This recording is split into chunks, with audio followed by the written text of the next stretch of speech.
Díobh gach and hello everyone. You're really welcome to the alternative to Scoil na gCláirseach 2020, the festival of early Irish harp which normally takes place each August in Kilkenny in Ireland. Between the 13th and 17th of August 2020, we'll be joining together each day to watch a talk, a workshop and concert footage from previous Scoilna. Find out more on our website at irishharp.org.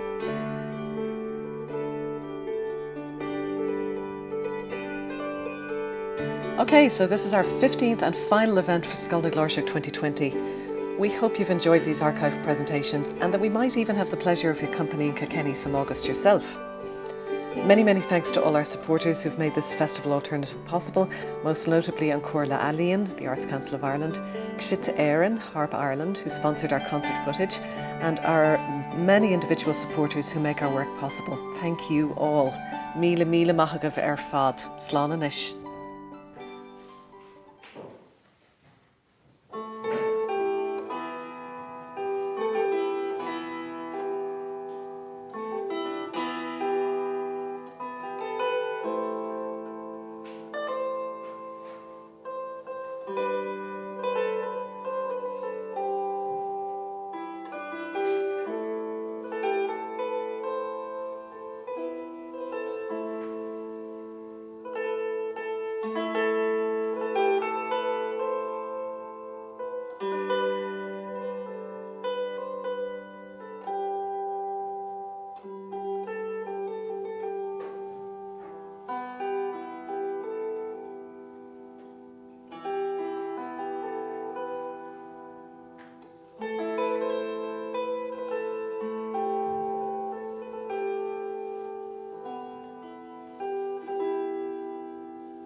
Mícheál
Ó Siobhán Armstrong and Eibhlís Ní Ríordáin.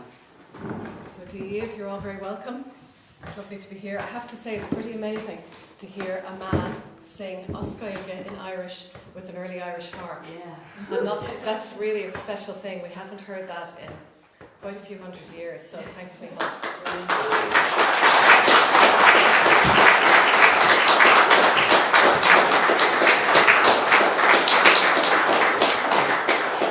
But of course, that's not to take away from all the ladies who sing with the harp.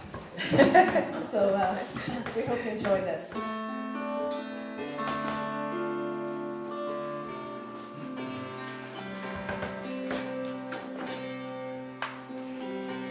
So the first song that Siobhán and I are going to perform for you is a Shannon song from the Daisha area, accompanying Eivhlís Ó Enchanting Cumra Mountains.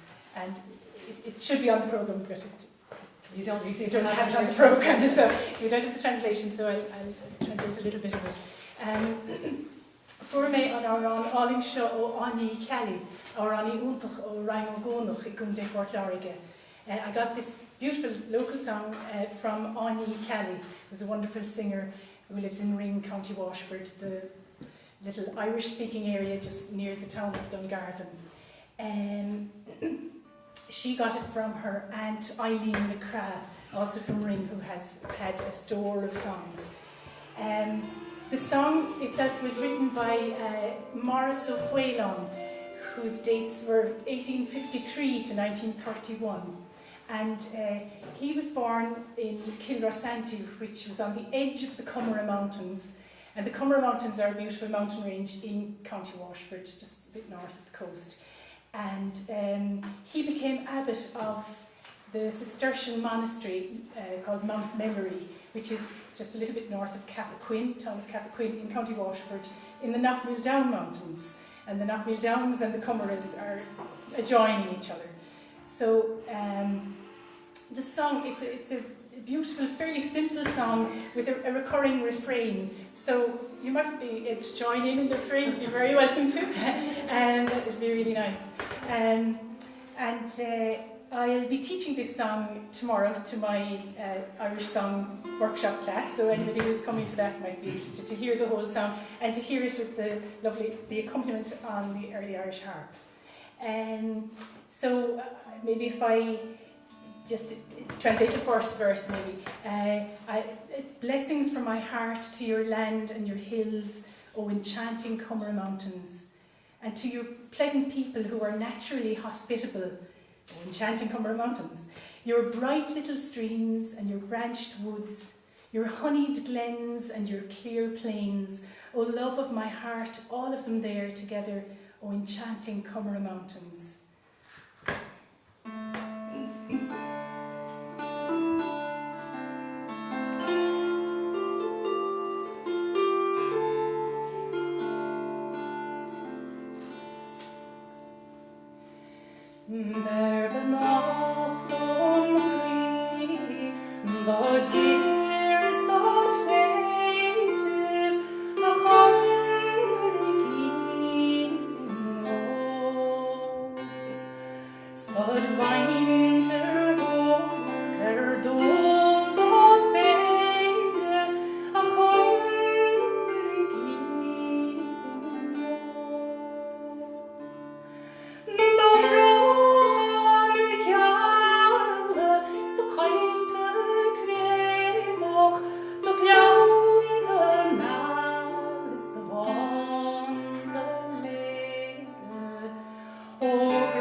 say I lived looking out at the cameras every day for 15 years until I moved to Kilkenny about 9 years ago, and I can, when Eibhlís sings that, I can see them. I can see every dip, every valley, every beautiful thing about the gorgeous camera. So, great song. I think you're going to tell them about the next one. The next two items are by the Connellan brothers, who were harper composers from County Sligo, 17th century. And Bunting collected more than 11 pieces of music attributed to the Connellan brothers from the 18th century harpers. So the song we're going to do is called Molly San Seoirse, or Molly St. George, and it's a beautiful love song with very florid Baroque language. And I particularly like, you have this in your programme, but I particularly like the second verse. It's kind of shades of Midsummer Night's Dream about it. So, I am the fairy from the flood, floating on the lake bank. I am the fairy banished from Galway and every place. Nets are on all sides of me that have put thousands to death. A net wherein is magic, and a net wherein is love. My great loss and deprivation, that I am not in one of those nets, with no one to relieve me but the lovely maiden. So before that, I'll play a love song composed by William Conlon's brother Thomas.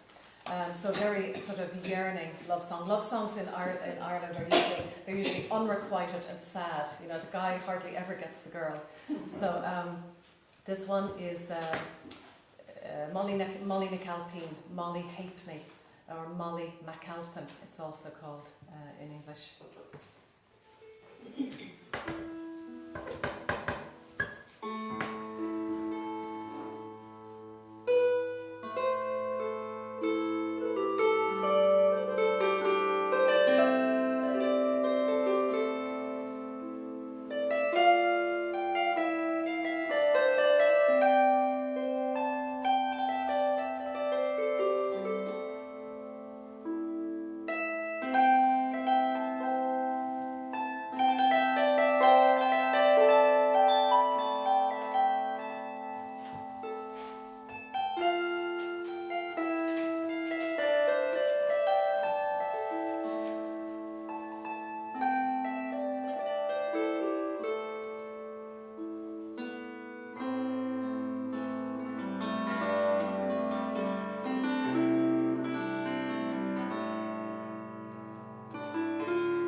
was talking yesterday about sets of variations that were composed on the song Eibhlís Ní Ríordáin, which of course is one of the most famous of all Irish songs. It was certainly the best known in 18th century Ireland, but it's probably older. So I'd like to pair two, I think, 17th century tunes, albeit this is an 18th century set of variations on Eibhlís Ní Ríordáin. It was collected from the old harper Denis O'Hampsey, who was in his 90s at the end of the 18th century, by a teenager, 19-year-old, Edward Bunting, who collected a lot of the music that makes this revival possible for all of us in Ireland who are curious about this old Irish harp and its repertory. So this is a set of variations that O'Hampsey got from, maybe not directly, but from Cornelius Lyons, who was the harper to the Earl of Antrim, Randall MacDonald. And so since we have another MacDonald here this week, and we're very happy to have Alan MacDonald here from Scotland, who was playing yesterday in concert and will be playing again tomorrow evening in a concert here if you come along at the same time. And Alan was talking to us about Scottish music today, and it inspired me to want to add a piece to the programme, which is a tune that's common. I mean, why would we have a Scottish piper here at an Irish music festival? Because there's no such thing as Highland music and Irish music. It's Gaelic music. It's one nation. And so we're thrilled to have Irish pipers, Scottish harpists, Irish harpists, singers, and all the rest of it. So, Alan, this is a tune for you, since we were talking about laments. And it's a tune that's common to both our cultures. And I call it Limerick's Lamentation, and you call it, I think, Lochaber. So, Eibhlís Ní Ríordáin and Lochaber, or Limerick's Lamentation. But I'll probably have to do a wee bit of tuning from one to the other, so I won't go straight through. So no leaving me with an awkward silence at the end of Eibhlís Ní Ríordáin, okay?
There's a long history, of course, between these two islands that are beside each other in this part of the world. Usually our friends from the east come to visit for various reasons. Sometimes they like to stay their welcome, a little bit more than we might like them to. Sometimes for hundreds of years, but anyway, we all get on eventually. But it's quite a sad history in that every time we fight back, we generally lose. We're not very good at winning battles, the Irish. So Limerick's lamentation, of course, is when we lose at the end of the 16th century, and we lose at the end of the 17th century. So this commemorates our great loss at the end of the Jacobite Wars in the 1690s, when the Irish, the latest wave of, the final wave of Irish aristocracy and military had to leave the country. So it's a sort of devastating moment in our history. And then in the 18th century, of course, we just get assimilated into the neighbouring culture. Yeah, there we are. Not a very cheery tune, but such is life.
the same harper that the Eibhlís Ní Ríordáin variations were collected from, Dennis O'Hampsey, the next tune was also collected from him. It's Ide an Lay, or The Dawn of Day. And again, it's a sort of a Conlon evening, because this is another song composed by Thomas Conlon. So collected in Belfast at the end of the 18th century, but composed earlier. So composed like more than a century earlier, so quite a bit older.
Of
difficult with one hand to keep track of programs and pages.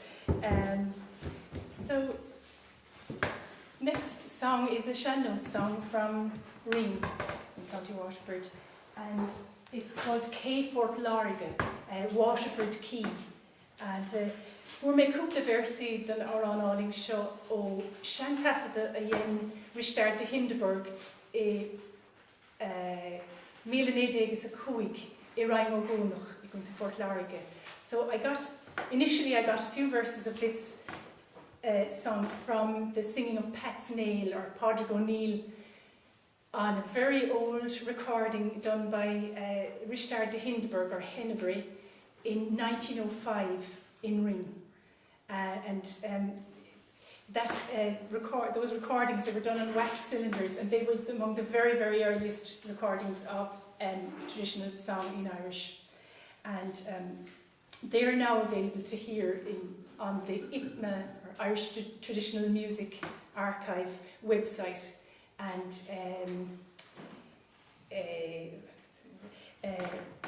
sorry, I lost my train. So I later got all the verses from Anya Caddick, so I'm going to sing most of the verses today, not all of them.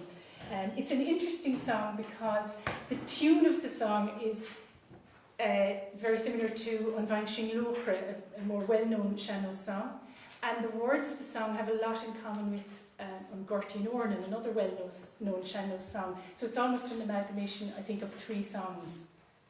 We were just talking to Prunchies about Ciarán O'Gallaghan, another lovely sean-nós singer, and he sings a different version with the tune of An Gortí Nornan with a lot of the words that I'm singing today. So, but it's Cé Fort Láirge. I'll give you a note. Kind of handy. For a small fee, I can give you a note. Okay. Thank you.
dig on the hostel ma var her bio. Agus he seg ke fort larike an par hoch frach lekker na veik sing her solje skobrach brach ni chassepein beg maris mawarin smograv on magolimir nach raik baliain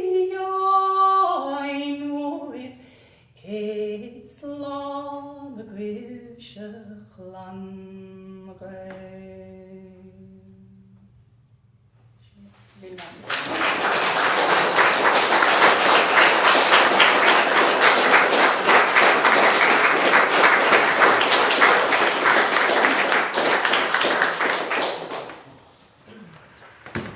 I could have just taken the night off. We could have had a whole program on that. So we're getting close to the end of the program now. I think you're going to tell them about Bunny Portmore. So, this is our token English language song of this concert. So, this is a beautiful song. It was collected by Bunting in the 18th century from the harpers Arthur O'Neill and Daniel Black. And Portmore was originally an old residence of the O'Neill clan in County Antrim, situated on the banks of Lough Beg, which is adjoining Lough Neagh. And the song itself, the words of the song possibly allude to the failing fortunes of the O'Neills there. And Bunting states that the air is probably as old, at least as old as the time of the O'Neills. In 1611, the land was given to Lord Conway as part of the plantation of that area. So, Bunny Portmore.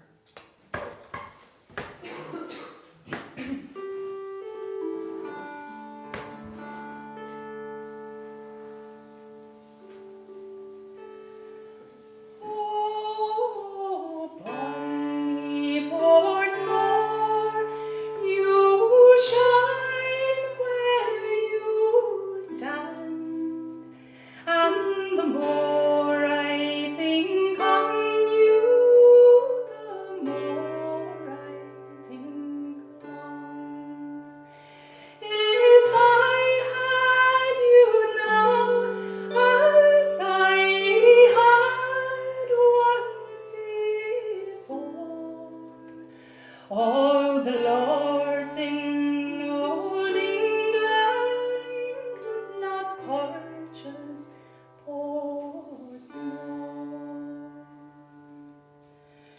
Oh, Bunny Portmore, I am sorry to see such a woeful destruction of your ornament tree. For it stood on your shore for many's the long day, till the longboats from Antrim came to float it away. All the birds in the forest, they bitterly weep, saying, where shall we shelter, or where shall we sleep? For the oak and the ash, they are all cut down, and the walls of Bunny Portmore are all down to the ground.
it's a very familiar tune to you all, Fanny Power. So Turla Carlin wrote this for Frances Power, who was the daughter of David and Elizabeth Power from Loughrea in County Galway.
Should